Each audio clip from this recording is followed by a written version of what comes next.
bobbin on which he wound it, and twirling this in the air. He remembered sadly the old spinning wheel he had seen at his grandmother's house. His next care was something to hold the threads while he wove them in and out. He had never seen a loom. After long study, Robinson set 2 posts in the ground, and these he bound with 72 strands horizontally under each other. Then he tied in the top at the left another thread and wove it in and out through the 72 threads. So he tied 72 vertical strands and wove them in and out. Thus he had a net 3 times as long as his foot and as wide as long.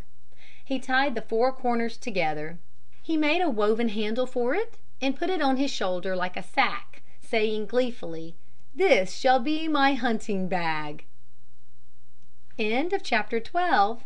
Robinson makes a hunting bag. Chapter 13. Robinson explores the island.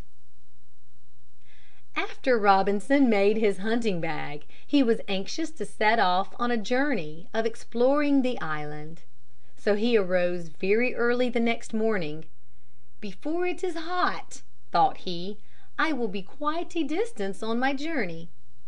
He ate a couple of bananas, scooped up a few handfuls of water from the spring, stuck a few ears of corn in his hunting bag, took his stick in his hand, and went forth. As he left his cave, the thought struck him, "What if I could not find my cave again? How can I manage so that I can come back to it? I will go away in one direction and return the same way, but suppose I were to lose the way?" Then he noticed his shadow pointing like a great finger from the sea toward the land. He could direct himself by that. He kept his shadow in front of him. He had noticed, too, that the wind always blew north of the point where the sun rose. This helped him, but sometimes the wind would die down. He had to climb over many rocks and pierce many thickets. At each step he saw a rich growth of plants, stems, leaves, flowers, but nothing to eat, no fruits or nuts. At length he came to a tree as high as a small church steeple. Then he thought of what his father had once said about the trees in strange countries.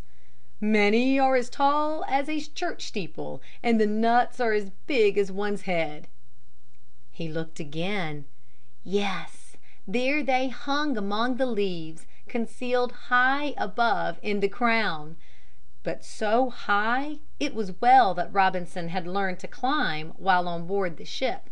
He quickly laid down his hunting bag and clambered up the smooth stem of the high tree, a palm. He picked off a nut and threw it down, then several more, and climbed down again. But the nuts were very hard. How should he open them? He had brought along his sharp stone with which he had stripped off the inner bark. With this he forced off the thick outer shell, but now came the hard nut within, and how hard it was! Striking it was of no use. Then he threw a great stone on the nut. The shell was crushed, and a snow white kernel lay before him. It tasted like almond. With astonishment Robinson saw in the middle of the nut a large empty space, which must have been filled with fluid, as the inside was wet. He wished that he had the juice to drink, for he was very thirsty. With this in view he examined another and riper nut, and the outside came off more easily. But how could he break it and at the same time save the juice? He studied the hull of the cocoanut on all sides. At the end were 3 little hollows. He attempted first to bore in with his fingers, but he could not. "Hold!" he cried.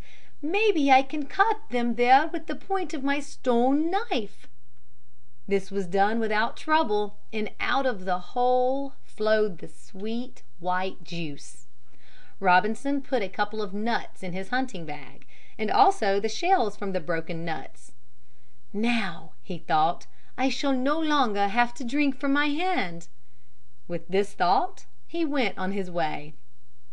As Robinson came to a rock in his path, out jumped what Robinson took to be a rabbit. He ran after him to catch him, but the rabbit was much the swifter. So Robinson hastened home, but before he reached it the stars were shining with their lustrous light. Tired, Robinson stretched his limbs on the bed of grass and leaves and slept soundly. Chapter 13. Robinson explores the island. Chapter 14. Robinson as a hunter.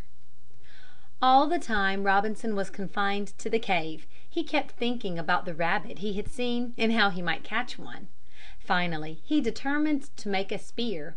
He broke down a thin young sapling, stripped off its branches, and in one end fastened a sharp stone. He then went to bed, for he wanted to be up early for his first hunting trip on the morrow.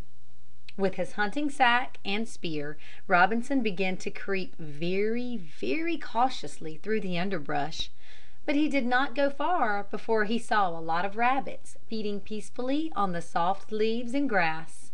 He drew back and threw his spear with all his might.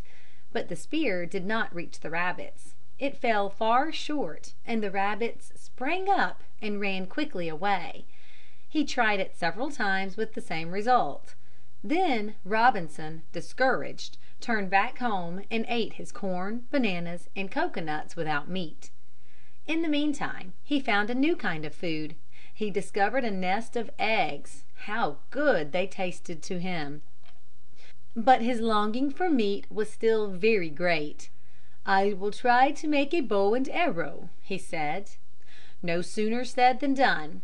He bent a long piece of tough, young wood and stretched between the ends a cord twisted out of fiber taken from the coconut shell. He then sought for a piece of wood for arrows. He split the ends with his flint knife and fastened in splinters of stone. At the other end he fastened on some feathers found on the ground. The arrows flew through the air with great swiftness. "They will go far enough," thought Robinson, "if I could only hit anything." He practiced shooting. He stuck his stone knife in a tree and shot at it the whole day long. At first he could not hit it at all. The arrows flew far from the mark. After a while he could hit the tree, but not the knife. Then, as he practiced, his arm grew ever surer until at last he could hit the knife at almost every attempt. After a few days he again went rabbit hunting. He thought that the rabbit did not offer a mark so high as his knife, so he stuck a stone in the ground and practiced shooting at that. He gradually increased the distance until he could hit the mark at 20 or 30 yards. The next morning Robinson took his bow and arrows and went out to hunt. He aimed at a rabbit, shot, and it fell, pierced by the arrow. His very first shot was successful. He hastened up and took the dead rabbit on his shoulder, carried it to his cave, and skinned it. Then he cut off a nice large piece of meat and was going to roast it.